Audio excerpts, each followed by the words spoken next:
Ladies and gentlemen, welcome back. And today we are trying to answer the question whether you say to stop running or to stop to run. This is a problem in English, and a lot of learners of the English language, as a second language of course, they actually stumble over this and they have a problem between to stop running and to stop to run, because the meaning between those two actually is different.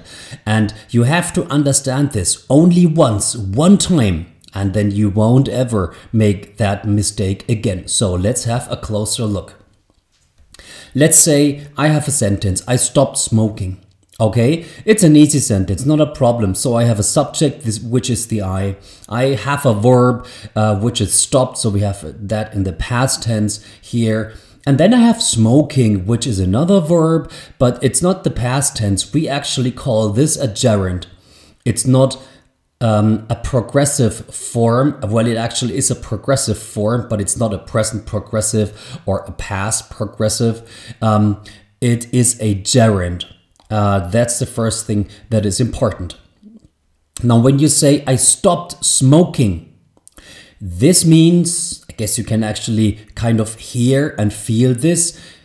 There is no more smoking. I stopped smoking. There is no more smoking. So maybe 5 years ago, I stopped smoking because my doctor told me so. So I stopped smoking 5 years ago, and since then, I haven't been smoking, and nowadays I am not smoking. I quit. I'm completely smoking free. I stopped smoking. Let's have a look at that sentence again and maybe show you some more things here. So in this case, I told you we have a verb and the gerund. And when you have that verb, gerund, that stop and ing combination, this means that your stopping and smoking actually become one unit. There is only one action, and that one action is the smoking, or maybe even the not smoking anymore. So this is important. To stop plus gerund makes one unit, and there is one action only that doesn't happen then anymore. And then you say, I stopped smoking, or my dad stopped smoking. I quit. I don't smoke anymore. I stopped smoking. All right.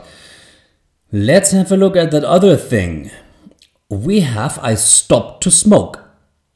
I stopped to smoke. Now this is different. Of course, we have a subject.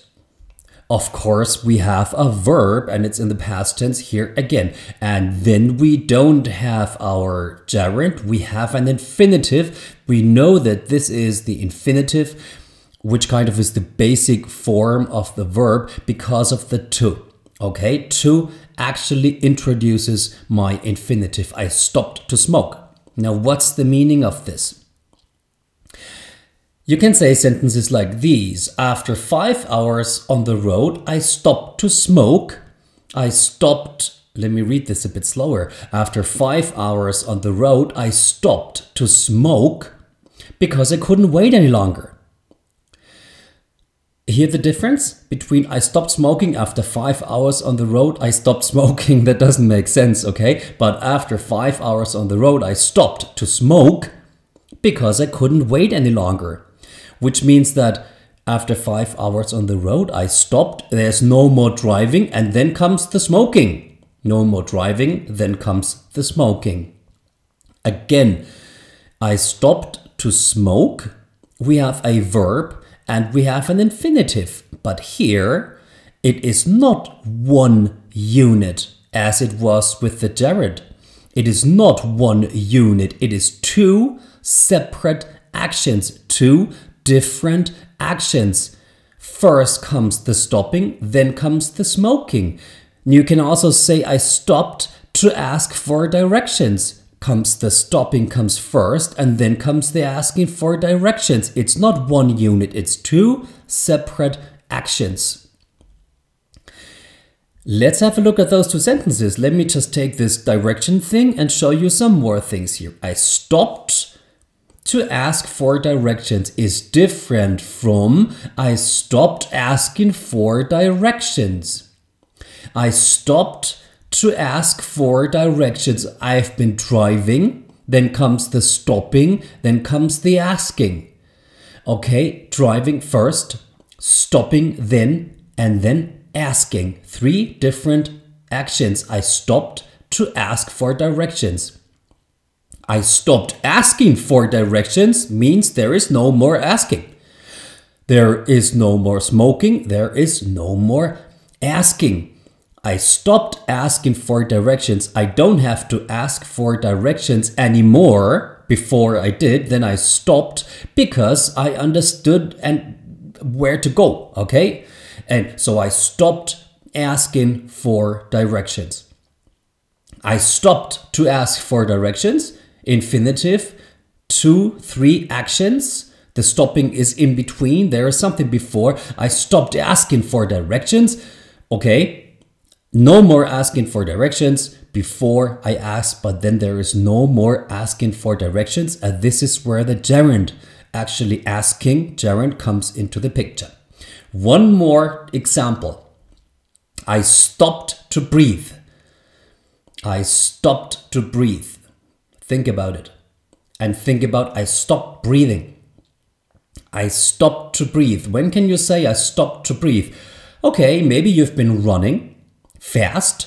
Then comes the stopping and then comes the breathing. Because you can't run anymore, you actually have to pull in more air. So you have to stop to breathe. You stop breathing. Maybe there is no more breathing. Maybe the movie that you are watching is so shocking that you even forget to breathe. So the movie was so shocking that I stopped breathing. I didn't stop to breathe when the movie was shocking. That doesn't make sense. But I stopped breathing. I stopped breathing. I didn't breathe anymore. There was no more breathing. I stopped to breathe. Running, stopping, breathing. I stopped breathing because the movie was so shocking. That's it, ladies and gentlemen. I hope we could make this a bit clearer for you. And we see you when you get there.